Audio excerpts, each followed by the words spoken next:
Hi,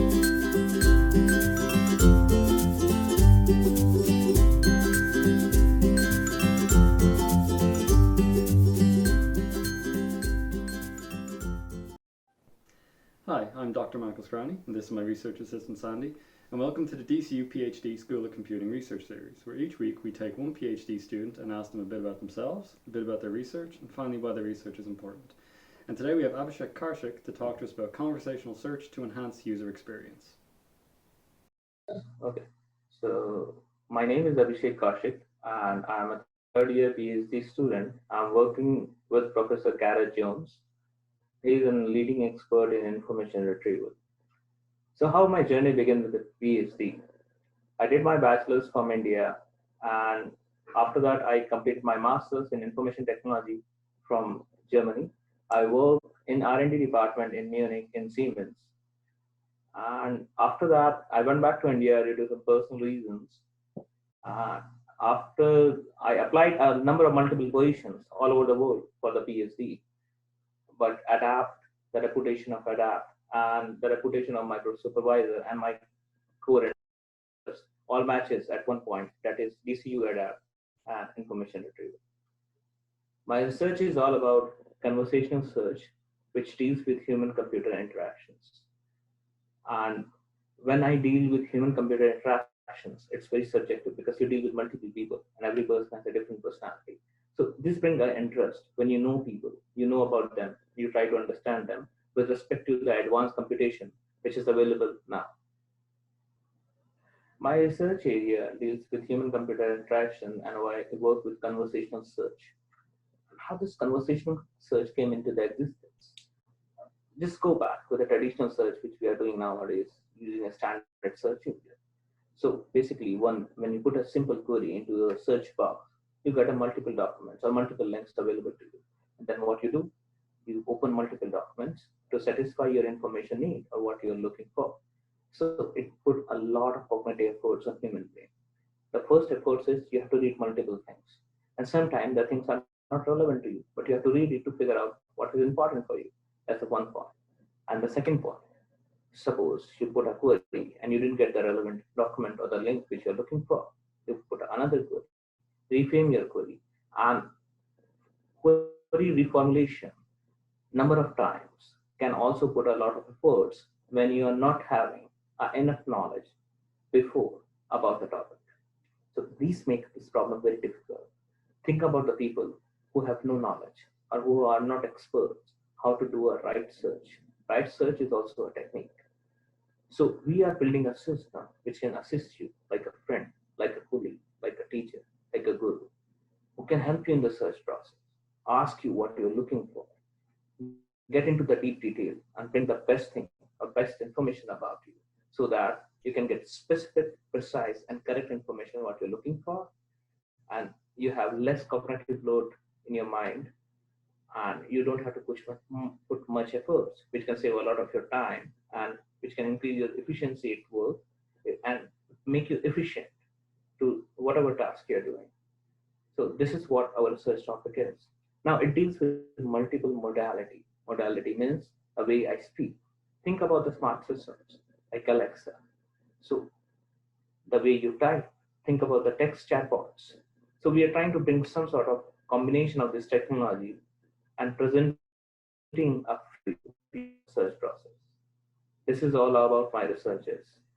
And it's a human centric. As I say, it's very difficult and it's very subjective because every human being is very different.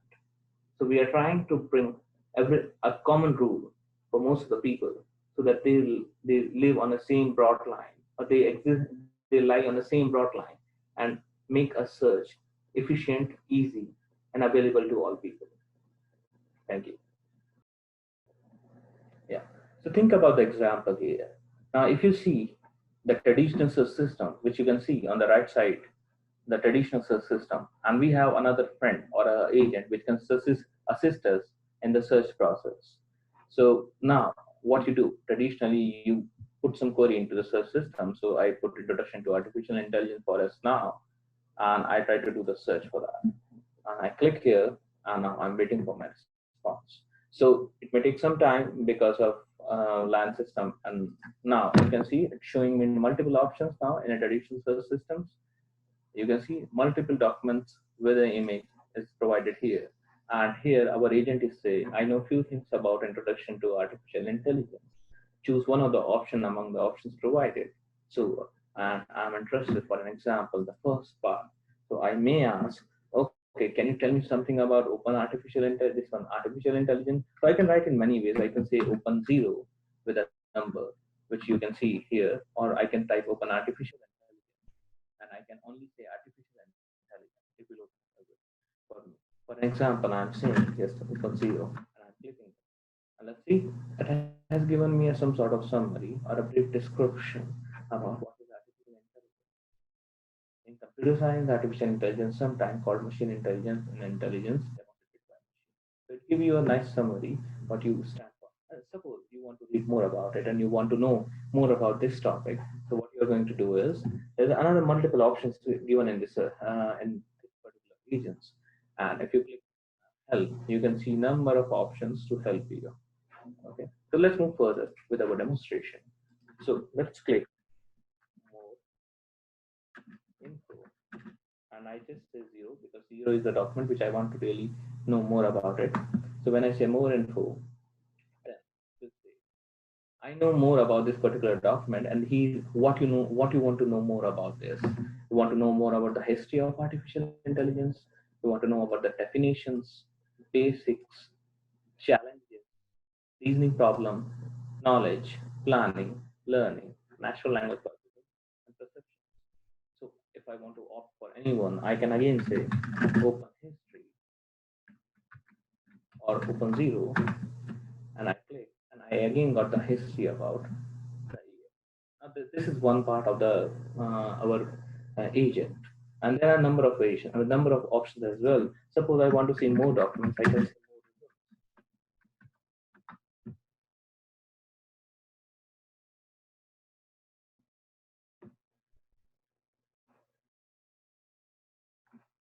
So it shows me more documents. So he know more about artificial general intelligence, timeline of actual intelligence, grocery of artificial intelligence. So, and I need to go back to my previous document. Go back.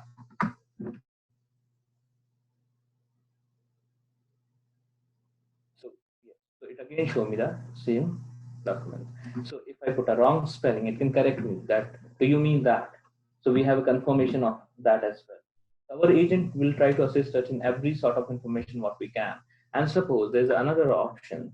I I'm used to the traditional search and I want to read a long document.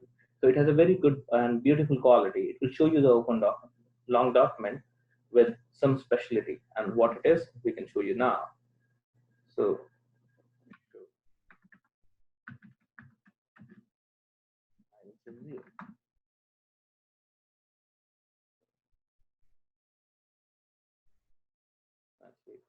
this may be a bit slow because of the LAN, and we are not connected with the LAN. We are connected with the Wi-Fi, so that would be one reason. Now you can see it's a long document, but you are getting an highlighted text over here. And this highlighted text is followed by one intelligent algorithm.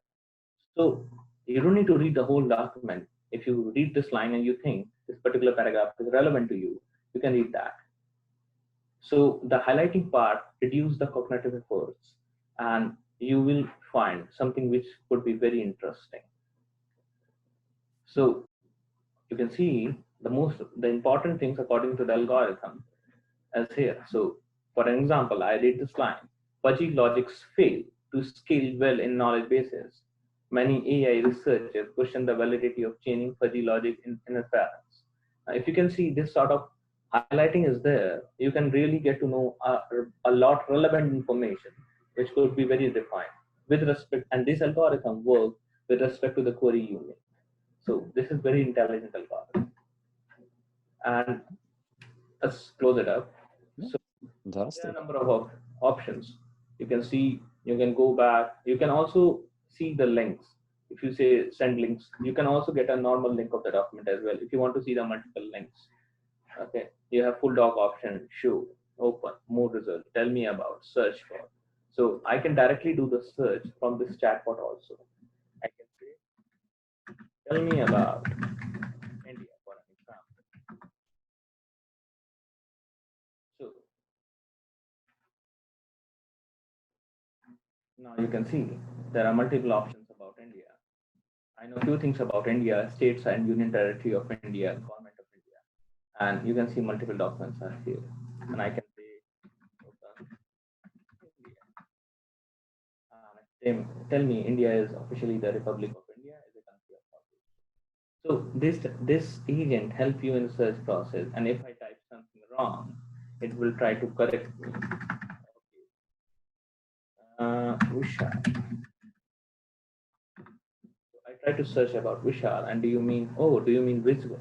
And I say, yes. And then it will tell me what to do next. See how it's going to act. So what I'm doing is completely, see, so I get a visual system now, visual impairment. So it also do this. So Fantastic. So this is the small demo of our system, which work with an agent and which work with a traditional interface. And why we did it? We did it because from last 15 years, people mental models are trained to work in a traditional search systems. So we need to encapsulate a way, or we need to try a way to encapsulate the agent and traditional search all together, so that we can really bring people all in the same line. So that is all about the demo of this interface. Thank you. In general, my research can benefit a lot of people, and it's very important. First of all, I would like to thank the people because this research is being supported by a lot of participants, a lot of DCU staffs, a lot of people. So, as a community, everybody is working hard to solve this problem. Not me, not my boss, and anyone. Everyone is working hard. Everyone supporting me. This research is very important. Think about a kid who started just doing using a computer. An agent will support him to do the search in the studies, do the search to to complete his assignments. Think about an academician who is looking for some relevant research papers. This agent will help us to figure out which is important and why those things are important based on the intelligent algorithm which we use behind this agent. Think about the people who don't have the time to read a lot of things, but they want a precise and accurate information. Think about the people. So, in general, when I did conducted a multiple studies, I figure out people try to read a long document, but they don't have a patience, or they try to skip, and in that process they assume things, they make information, and sometimes that is irrelevant or not correct. But this type of agent can assist you, help you in finding the precise and correct information. And think about an agent or a friend who can understand you and provide you better results. For an example, if I want to go for holidays and I ask to the agent, can you find some places good in summer? And then can agent can ask me, what type of places you want in summers? Do you want a beach area or do you want a hilly area? So this type of questions, which may make my process easy, refined, so I can get the better results, and it can also reduce my cognitive load of search and also save my time. This research is for everyone, for the whole community, and this research is made by the whole community. So thanks to everyone for making this research a nice contribution to the society. Thank you.